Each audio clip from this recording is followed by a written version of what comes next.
I want you to get ready for the great revival awakening.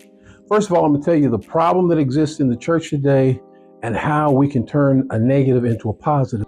Primarily because you have older pastors with major egos who don't want to give up control, and they're not mentoring younger people in the model that we have right now, which is the pastor's in control. He does all the preaching and people are supposed to come in. That doesn't work. And that's why no matter how dynamic the preacher is, he can't grow the church by himself and reach the community. And so the best model in the world has always been, over the last few years, has been the Choido full gospel church model, where they have over 800,000 members, primarily because they don't focus the ministry on the pastor. They focus the ministry on the cell group ministries. Notice I didn't say small group. I said cell group. And that means when you look at the cell group, the pastor allows a cell group leader to lead anywhere from 5 to 15 people in ministering to them both in discipleship, evangelism, and in fellowship. That's their main focus. They take in people. That's where most of the people come to Christ, is in the home. And when you do that, it just continues to multiply because you're in a community where people know you. So if you're in the hood, this is where the positive stuff comes in. This guy just got out of prison.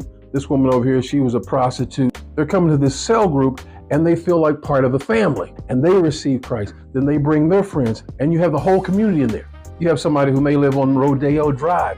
She's wealthy. She brings her friends to the small group. They get saved. There's fellowship.